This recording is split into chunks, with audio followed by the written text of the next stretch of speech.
Ahlan wa sahlan wa marhaban bikum. To our dear brothers and sisters, ahlan wa sahlan. Ya Abdullah, ya Amat Allah, a story bi'idhnillahi ta'ala. So there was this individual, well, alhamdulillah, in the old days, unfortunately, he had some problems with his tribe. And so himself and the wife, they had to leave that tribe and migrate to another tribe. He comes to the new Sheikh al-Qabila and he says to the Sheikh of this Qabila, of this tribe, please Sheikh, you know what? I'm having some difficulties in my land, in my area. I need to migrate. Can you grant me protection? Can I stay with you guys? Can I migrate with you people? Can I be part and parcel of your tribe, inshaAllah? So the Sheikh of the Qabila, the big Sheikh, mashallah, he looked into the matter, he investigated. Okay, he says, khalas, no problem. You can live with us, you can stay with us. You people are one of us, inshaAllah. Well, alhamdulillah. Months passed, years passed, and the Sheikh found that this individual was very charismatic. He was somebody who was very diplomatic. And so he was made like the ambassador when it came to discussions with other tribes and other lands. And so at times, the Sheikh of the Qabila, he would send this guy and send him here, go and talk to these people, talk to those people, negotiate with these people. And so he would do all of these type of tasks. Well, alhamdulillah. Once upon a time, when he was away, the Sheikh of the Qabila came to his house for something, not realizing that the guy was out. So he thought he was back. So the Sheikh comes there, knocks on the door, expecting Salman. Salman, where are you? And so Salman was not there because Sheikh Salman was out on his task, on his errands. Salman's wife was at home. And so she was a bit shocked, the Sheikh of the Qabila has come visiting, etc. And so she said, just give me a few minutes. And then she readied herself and stuff like this here.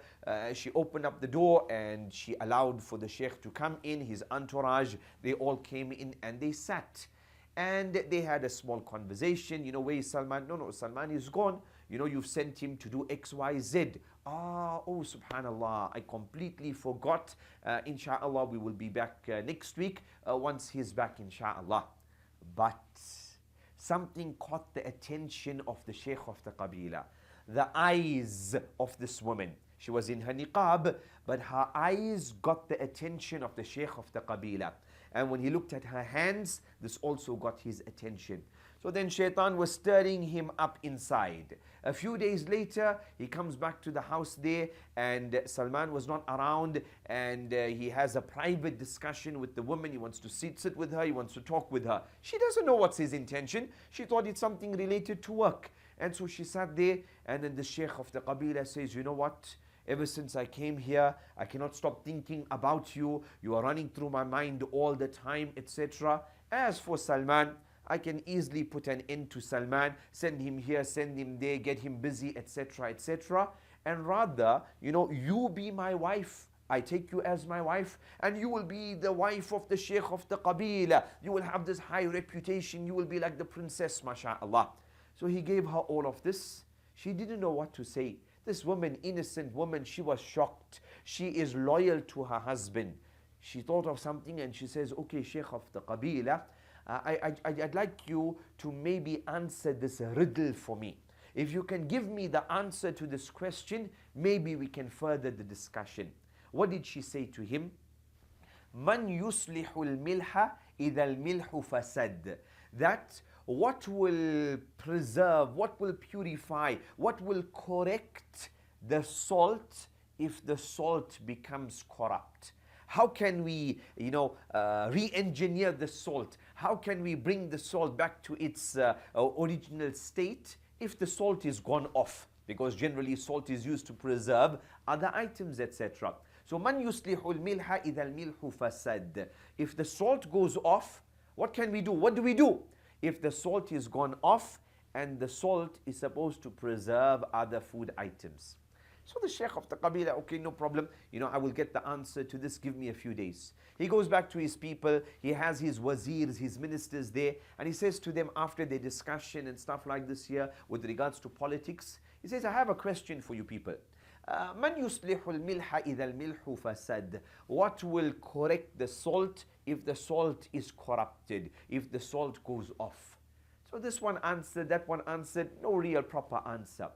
when the discussion was over, everybody left. One of the ministers came to him, Ya Sheikh, why are you asking this question? What's the story behind this question? Who gave you this question? So he's like, no, nothing. It's just, I was just thinking about this here. No, Sheikh, private between me and you. What's the story behind this? Somebody gave you this question. So the Sheikh says, well, this is the story. Salman is gone, and I went there and I looked at his wife and I was mesmerized by her. And then I went back, I offered to marry her, and then she gave me this question. So the minister, who was smart, he said, Ya Sheikh, she's giving you a message.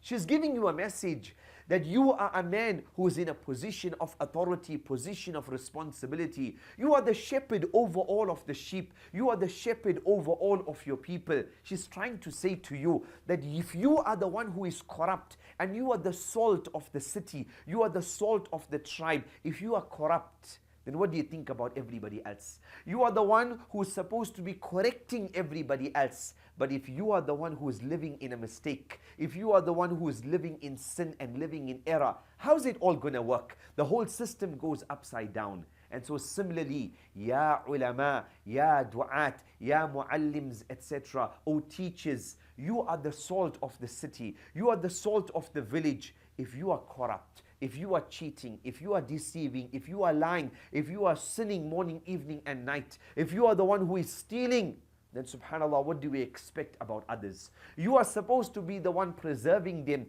purifying them, protecting them, and turning them away from corruption, turning them away from corruption to the right way. But if you are corrupt, what's going to happen? Allahumma musta'an. So that there is a lesson for all ulama, du'at, teachers, etc. We, insha'Allah, are the salt of the community. We are supposed to be there looking after, protecting, and removing them from corruption.